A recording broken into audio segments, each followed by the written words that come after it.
जैसे समझे वैभव ने वैभव ने वैभव ने गीत गाया। अगला है वैभव ने गीत गाया। काम क्या हो रहा है?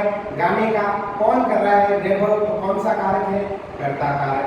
बड़ा ही सिंपल मामला है, केवल इस बात को ध्यान रखना है, कार्य को करने वाला तो आपको कारक आ जाएगा, कोई दिक्कत नहीं आएगी। उसके पश्चात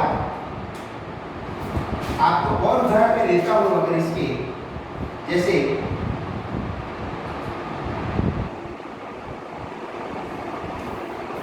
उसने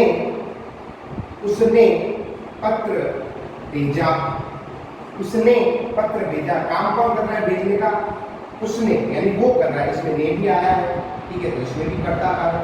कभी कभी मैंने कहा था ने नहीं आएगा, तो ये वो स्थिति है जिसमें ने नहीं आया, लेकिन अलग से नहीं आया, ठीक है ना। उसने पत्र भेजा, तो भेजे काम कौन कर रहा है? वो कर रहा है, उसने। तो इसके अंदर कौन सा कारक हो गया? कर्ता कारक। ये आपका पहला कारक। उतार लीजिए इसको।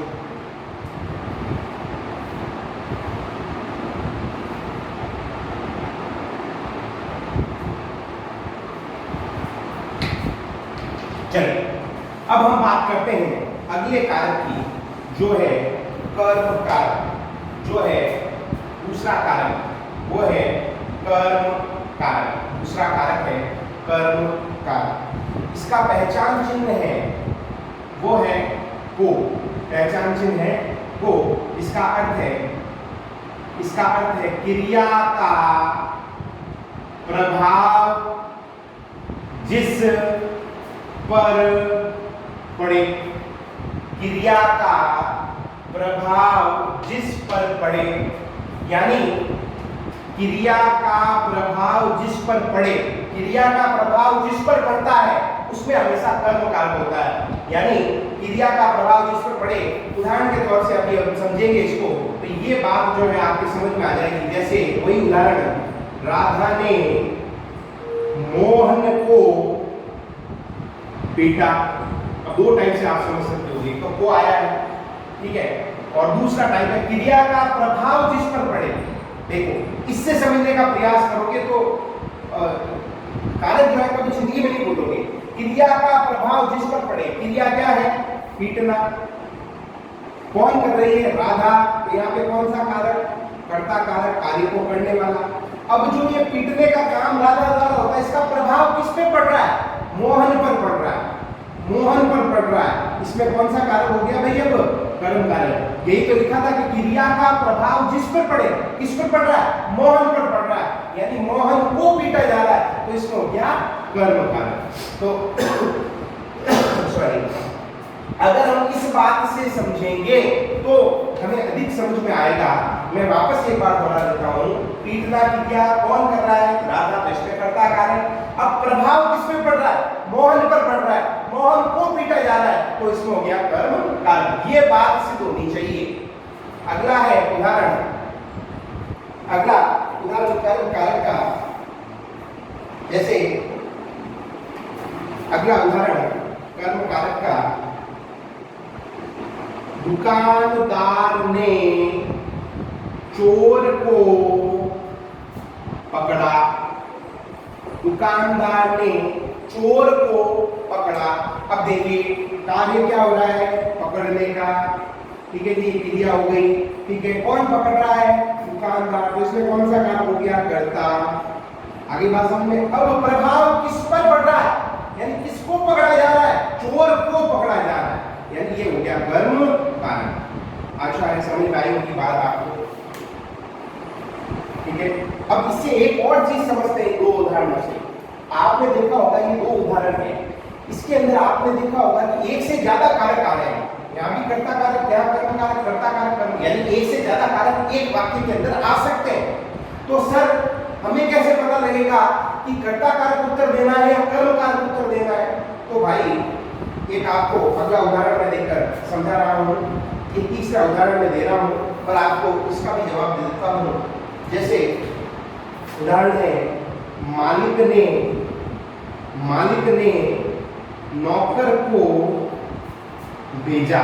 मालिक ने नौकर को भेजा। नौकर कैसी संज्ञा? आप मुझे बताना कि मालिक कैसी संज्ञा और नौकर कैसी संज्ञा, कमेंट कर अब मैं आपको नौकर को भेजा। अब मैं आप देखो इसके अंदर दो कारक है, एक तो है कर्ता कारक और एक है कर्म कारक। ठीक है, अब सर क्या हमें परीक्षा के अंदर दोनों ही कारक लिखने हैं? तो ध्यान से सुन लीजिएगा कि वाक्य जब आपको दिया हुआ आएगा तो जो भी कारक, चाहे ये कारक पूछना हो तो इसके नीचे अंडरलाइन आएगी ऐसे, और अगर ये कारक पूछना हो तो इसके नीचे अंडरलाइन आएगी। जो भी कारक आपको पूछना होगा अगले को, वो आपको क्या देगा? नीचे अंडरलाइन देगा। अब मान लो कि अंडरलाइन नहीं आई है, अंडरलाइन नहीं आई है, तो फिर क्या होगा सर? क्या वो भूल गया? क्या ये क्वेश्चन कैंसिल हो जाएगा? नहीं। अगर अंडरलाइन नहीं आई है तो जो अंतिम है, जो अंतिम कारक है वाक्य में, वो ही उसका उत्तर होगा। वापस बताता हूं, अगर दो कारक आ रहे हैं या दो से अधिक आ रहे हैं तो आपको अंडरलाइन देके पूछेगा कि इसमें इसका कारक बताओ। अगर बाय द वे अंडरलाइन नहीं आए, रेखांकित नहीं हो, तो क्या करना है सर? जो अंतिम कारक है, जो अंतिम कारक वाक्य में आ रहा है, वही इसका उत्तर होगा। अब इस वाक्य के अंदर अंतिम कारक क्या है? को। क्या इसमें कर्म कारक है? चेक करते हैं। क्रिया केवल को देखने से आप कर्म कारक नहीं लगा सकते, इस वाक्य से समझना है क्रिया क्या है? भेजना। कौन भेज रहा है? मालिक। प्रभाव किस पर पड़ रहा है? नौकर को भेजा जा रहा है, नौकर पर प्रभाव पड़ रहा है, इसलिए इसमें कौन सा कारक होगा? कर्म कारक होगा। तो अब ये पता चल गया कि अंतिम कारक क्या हो गया? कर्म कारक। तो इसका उत्तर ये होगा कर्म कारक। आपको समझ में आ गया होगा? ठीक है, दो उदाहरण आप और उतार लीजिएगा, चौथा और पांचवा, ये दो उदाहरण आपको और उतारने हैं। बाकी की जो बात है वो हम अगले वीडियो में करेंगे।